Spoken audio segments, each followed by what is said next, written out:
Video के segment में हम अरस्तू के राज्य संबंधी विचार को प्रकट करेंगे। अन्य विचारकों की तरह अरस्तू, जिन्होंने राजनीति शास्त्र की नींव रखी, जो राजनीति शास्त्र का जनक कहा जाता है, राजनीति शास्त्र का प्रथम विचारक कहा जाता है, उन्होंने वैज्ञानिक पद्धति का अनुसरण करते हुए राजनीति शास्त्र के विभिन्न विषयों का अध्ययन किया और उसके पश्चात उन्होंने अपने विचार रखे। उनकी प्रसिद्ध पुस्तक पॉलिटिक्स में उन्होंने राज्य संबंधी विचार को रखने का प्रयास किया। वैसे तो उनके राज्य संबंधी विचार देखने पर एक आदर्शवादी विचारक दिखाई देते हैं, परंतु उन्होंने राज्य संबंधी विचार रखने से पूर्व, जैसा कि हम सभी जानते हैं, कि वो अपने इर्द गिर्द फैले नगर राज्यों की जो राज्य व्यवस्थाएं थी, वहाँ जो संविधान थे, वहाँ की प्रशासनिक संरचनाएं थी, उन सभी का गहन अध्ययन किया और तत्पश्चात उन्होंने राज्य संबंधी विचार रखे। कुछ बिंदुओं के माध्यम से उनके राज्य संबंधी विचार को प्रकट करना चाहते हैं। पहली चीज़ वो कहता है कि राज्य एक प्राकृतिक संस्था है, अर्थात राज्य व्यक्ति के स्वभाव या प्रकृति में निवास करता है। ऐसा नहीं है कि कोई अदृश्य प्राकृतिक शक्ति ने राज्य का निर्माण किया। अरस्तू का कहना है कि मनुष्य स्वभाव से ही एक सामाजिक प्राणी है। वो मिलजुल कर रहना चाहता है, अपने जीवन को बेहतर बनाना चाहता है, जीवन को सुखमय बनाना चाहता है और उस दिशा में वो अपने जैसे और लोगों के साथ मिलकर के विभिन्न प्रकार की संस्थाओं का निर्माण करता है, इस खोज में कि किस संस्था में उनकी सभी आवश्यकताएं, सभी इच्छाओं की पूर्ति हो सके। इस क्रम में वो बहुत सारी संस्थाओं का निर्माण करता है और अंतिम संस्था जिसमें उनकी आवश्यकता की पूर्ति दिखाई देती है वो राज्य है। और इसीलिए अरस्तू कहता है कि राज्य की उत्पत्ति मनुष्य की आवश्यकता से होती है। जब तक मनुष्य की आवश्यकता है तब तक राज्य विद्यमान है। पहली चीज, राज्य एक प्राकृतिक संस्था है। दूसरी महत्वपूर्ण बात कहता है कि राज्य एक विकासवादी संस्था है, एक evolutionary institution. That means it keeps evolving. हमेशा इसका निरंतर विकास होता रहता है, ये रुकता नहीं, और न ही किसी समय में इसकी उत्पत्ति किसी व्यक्ति विशेष या किसी शक्ति विशेष के द्वारा की गई। इसका जन्म होता है, छोटी छोटी संस्थाओं के निर्माण से इसका जन्म होता है और राज्य रूपी संस्था के रूप में यह जो है विकसित होता है। इसका विकास धीरे धीरे होता रहता है और इसीलिए कहता है कि मनुष्य ने बहुत सारी संस्थाओं का निर्माण किया है और उस निर्माण के क्रम में सबसे पहले उन्होंने परिवार का निर्माण किया, फिर गांव का, ग्राम का निर्माण किया है, फिर कबीला और फिर समाज और फिर राज्य। तो अरस्तू कहता है कि राज्य एक विकासवादी संस्था है, एक इवोल्यूशनरी इंस्टीट्यूशन है और इसमें निरंतर विकास की संभावनाएं बनी हुई है।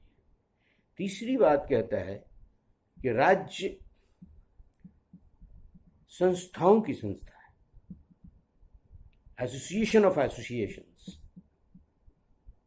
ठीक, इससे पहले आर्गुमेंट का एक्सटेंशन है कि राज्य का विकास धीरे धीरे होता रहता है। मनुष्य अपनी आवश्यकताओं की पूर्ति के लिए, इच्छाओं की पूर्ति के लिए विभिन्न प्रकार के संगठनों का निर्माण करता है। उस क्रम में पहली संस्था है कि वह परिवार का निर्माण करता है। परिवार में उसकी कुछ आवश्यकताएं की पूर्ति होती है, कुछ आवश्यकताएं रह जाती हैं। फिर वह आगे बढ़ता है, ग्राम का निर्माण करता है, वहाँ उसकी कुछ आवश्यकताओं की पूर्ति होती है और वो रह जाती है। फिर समाज का निर्माण करता है, वहाँ भी कुछ आवश्यकताओं की पूर्ति होती है, कुछ रह जाती है। अरस्तू कहता है कि राज्य के निर्माण के साथ उसके सभी प्रकार की आवश्यकताओं की पूर्ति हो जाती है। इसीलिए राज्य संस्थाओं की संस्था है। राज्य में समाज भी समाहित हो जाता है, ग्राम भी समाहित हो जाता है, कबीला भी समाहित हो जाता है, परिवार भी समाहित हो जाता है। इसलिए एक सुप्रीम इंस्टीट्यूशन है अन्य इंस्टीट्यूशन जिसमें समाज आते हैं। चौथी चीज कहता है कि राज्य एक सावयव इकाई है, एक ऑर्गेनिक इंस्टीट्यूशन है। इन state he finds organic unity. Organic unity का मतलब है कि जिस तरह से एक शरीर होता है, दिस इज एन ऑर्गेनिज्म, बहुत सारे अंगों से मिलकर के बना हुआ है, लेकिन सभी अंग स्पेसिफिक कार्य करते हैं। सभी अपने स्पेसिफिक कार्य करते हुए भी वह एक शरीर के साथ जुड़ करके एक शरीर का निर्माण कर रहे हैं, कंप्लीट ऑर्गेनिज्म का निर्माण कर रहे हैं। इस ऑर्गेनिज्म में दो महत्वपूर्ण भाग हैं, एक आदेश देने वाला है और दूसरा आदेश लेने वाला है। इसलिए शरीर में जो है मस्तिष्क की जो स्थिति है वो सबसे महत्वपूर्ण है, क्योंकि मस्तिष्क के आदेश के अनुसार ही शरीर को चलना होता है, तभी शरीर अपने लक्ष्य को, अपने उद्देश्य को प्राप्त कर सकता है। अरस्तु कहता है कि राज्य भी एक ऐसी ही शारीरिक इकाई है जिसमें विभिन्न नागरिक, विभिन्न मनुष्य मिलकर के इसका निर्माण कर रहे हैं, परंतु राज्य में जो संस्था है, सरकार, उस सरकार के निर्देशन में ही राज्य के अन्य लोगों को आचरण करना चाहिए, तभी जाकर के राज्य के उद्देश्य की भी पूर्ति होगी और जो व्यक्ति विशेष है उनकी इच्छाओं की भी पूर्ति होगी। तो इस प्रकार राज्य केवल मनुष्यों का समूह नहीं है, बल्कि मनुष्य मिल करके, सभी मिल करके राज्य रूपी शरीर का निर्माण करते हैं। और इस राज्य रूपी शरीर में राज्य की आज्ञा देने वाली संस्था जो सरकार है, उसके आज्ञा के पालन में ही राज्य के सभी तत्व जो मनुष्य हैं उनके उद्धार निहित होते हैं। इसीलिए अरस्तु जो है राज्य को केवल मनुष्यों का समूह नहीं कर रहा है, बल्कि मनुष्यों के समूह जो बनता है वो एक विशिष्ट आकार ले लेता है, विशिष्ट उद्देश्य ले लेता है, और इसीलिए वो कहता है कि राज्य एक सावयव संस्था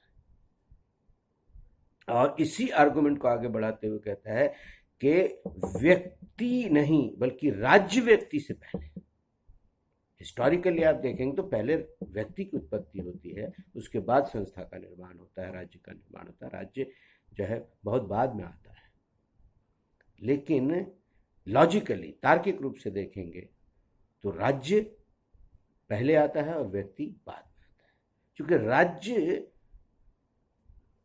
जो है वो एक शरीर है, शरीर रूपी संस्था है। तो मनुष्य जब भी जो है आप किसी ओर देखते हैं तो उस किसी भी चीज को देखते हैं तो उसको संपूर्ण इकाई के रूप में देखते हैं, ना कि उसके प्रत्येक अंग को देखते हैं। ठीक उसी तरह अरिस्टोटल कहना चाहता है कि हम किसी व्यक्ति के शरीर को देखते हैं तो उसके आंख, नाक, कान या अन्य जो है अंग को हम नहीं देखते, बल्कि उसको एक कंप्लीट इकाई के रूप में देखें कि वो एक व्यक्ति है। ठीक उसी तरह से जब हम राज्य पर दृष्टि डालते हैं तो राज्य के एक एक तत्व को नहीं देखते, एक एक व्यक्ति को, एक एक नागरिक को नहीं देखते, बल्कि राज्य को देखते हैं, और फिर जो है राज्य के विभिन्न इकाइयों पर दृष्टि जाती है। कहने का अर्थ यह है कि जब विभिन्न व्यक्तियों से मिलकर के, लोगों से मिलकर के राज्य बन जाता है तो राज्य व्यक्तियों का मात्र समूह नहीं रह जाता, बल्कि वह राज्यों से अलग एक व्यक्तित्व का निर्माण कर लेता है, और व्यक्तित्व का उद्देश्य अलग अलग व्यक्तियों के उद्देश्य से भिन्न होता है, क्योंकि शरीर का जो उद्देश्य है वो अंगों के उद्देश्य से बड़ा होता है और महत्वपूर्ण होता है। या दूसरे शब्दों में कहें कि शरीर का उद्देश्य पूरे शरीर के कल्याण के लिए होता है, न कि उसके किसी प्रत्येक अंग के लिए। प्रत्येक अंग का उद्धार तो पूरे शरीर के उद्धार के साथ जो है वो मिला हुआ है, उसमें निहित ही है। तो इसलिए राज्य जो है वो व्यक्ति से पहले आता है, और इसीलिए वो कहता है कि राज्य एक नैतिक और आध्यात्मिक संस्था है। नैतिक और आध्यात्मिक संस्था का क्या अर्थ है? अरस्तु कहता है कि मनुष्य के विकास का क्रम है, हम सभी जानते हैं, बहुत सारे विद्वानों ने इसको प्रकट करने की कोशिश की है कि मनुष्य के जीवन के विकास का एक चरण है। मनुष्य का प्रथम विकास जो है वो भौतिक विकास होता है, आर्थिक विकास होता है। फिर जो है वो आगे बढ़ता है तो उसका सामाजिक विकास होता है। फिर आगे बढ़ता है उसका जो है मस्तिष्क का विकास होता है, और बाद में जो है नैतिक और आध्यात्मिक विकास होता है। तो ये विकास की चरम सीमा है। विकास विभिन्न कर्मों से होकर के वो अपने चरम को पहुंचता है। राज्य क्या करता है? राज्य व्यक्ति के भौतिक विकास से लेकर के उसके आध्यात्मिक विकास तक उसकी सहायता करता है। जिन जिन चीजों की आवश्यकता होती है, चूंकि राज्य की उत्पत्ति ही व्यक्ति की आवश्यकताओं की पूर्ति के लिए हो रही है।